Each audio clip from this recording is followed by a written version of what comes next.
Lulu take off? Yeah. She's too thrilled about us being here, though. Well, I'll talk to her about it. Hey, and by the way, now that I know you're a cop, I'm cool with you dating my sister, just as long as you treat her good, obviously, and do everything you can to keep her safe. Right, you know, Lulu's a great girl.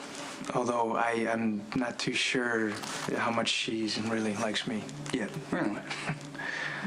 We'll just have to wait and see. All right, let's get down to business. Yeah. I got a call back from Paris. Oh, yeah? Yeah. Really, that fast? They got anything we can use? Well, over the last 5 years, there have been a string of unsolved murders, duplicating staged crime scenes from Franco's art. The police suspect some sort of copycat killer. So wait, what, the artwork comes out first, then the killing, or is it the other way around? No, Franco creates the crime scenes in his art. And then later on, the real crime takes place. Somebody dies, and the body is posed the exact same way that Franco does it in his art. Wow. Yeah. We're dealing with one sick puppy here. The darkly... I can't help it, I'm worried. Oh, come on, baby. The month has been slow. The holidays are always flush. We'll be fine. I'm not talking about the casino, I'm talking about you. Whatever is eating at you is getting worse. Karma's a bitch, ain't she?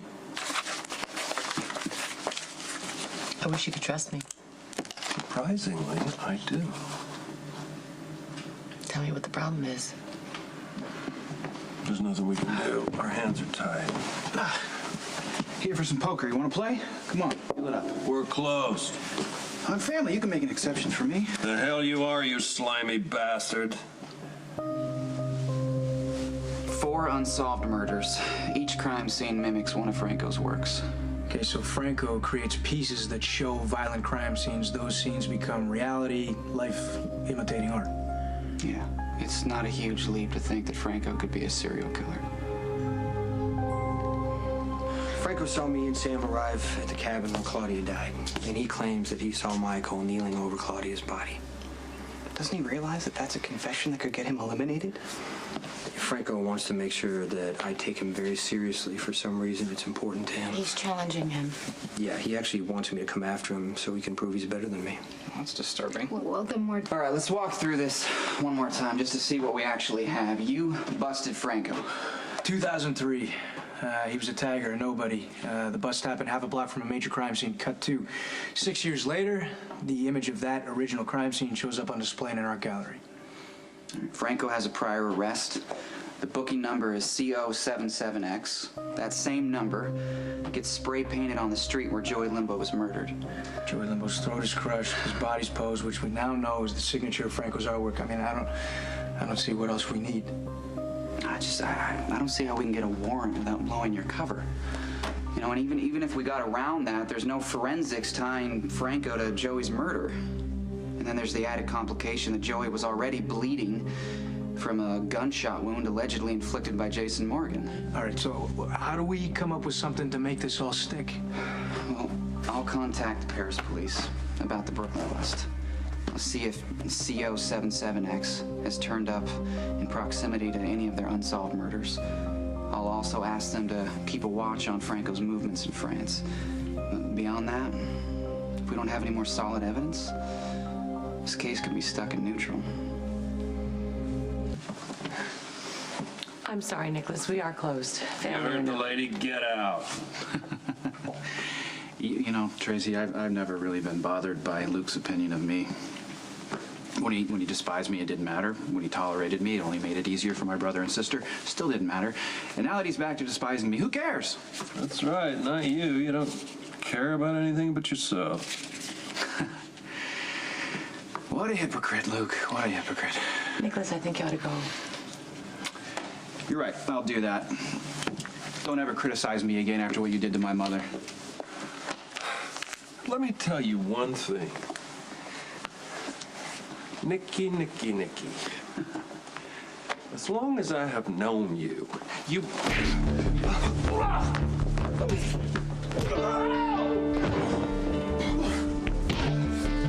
Whoa, wait! Hey! Get off of me! What the hell is going on?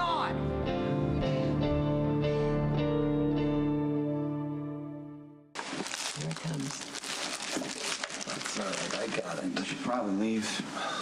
Come on, let's go. Hey, whatever he tells you, you remember that you're my brother and I love you. He's a liar!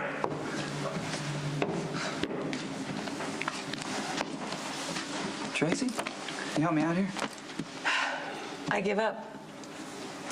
But if you figure it out, clue me in. What is going on with you? Huh? You and Nicholas had finally made some peace, and now it's worse than ever. Are you calling him a liar? What's he lying about? That's not for me to say. Where you pull this stuff just to test me and Lulu. Make us choose between the people we love. We might want to be careful with that strategy, Dad, because I honestly don't know where that'll take us. How did this happen, cowboy? How did I become the first person you doubt and the last person you trust?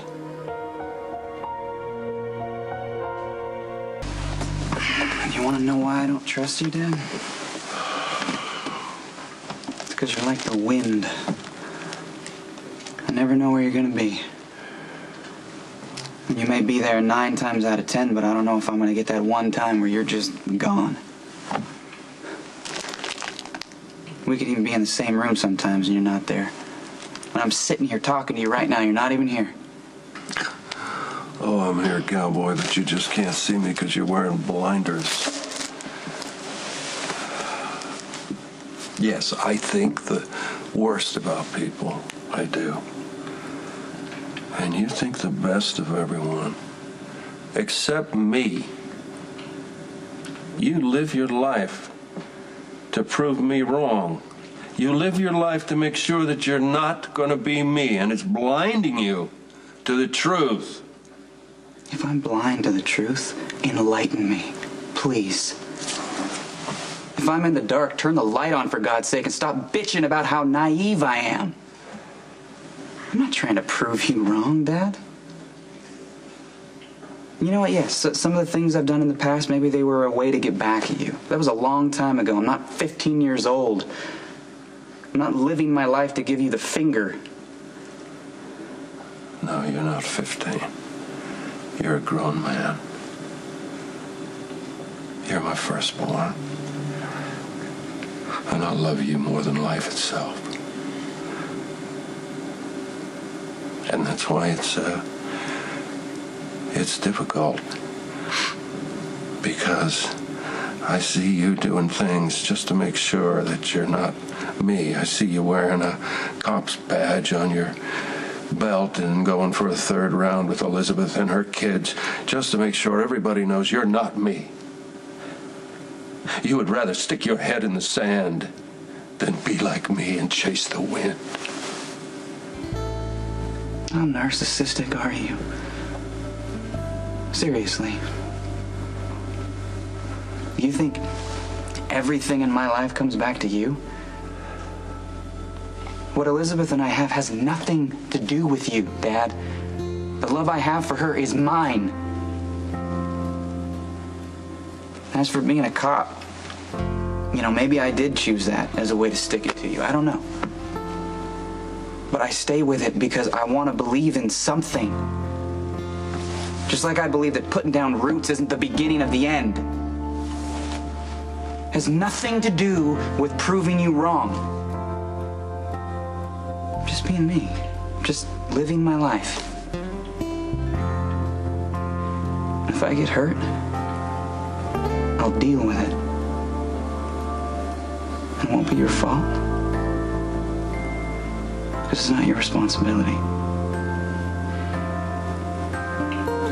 Are you hearing me, Dad? I hear you.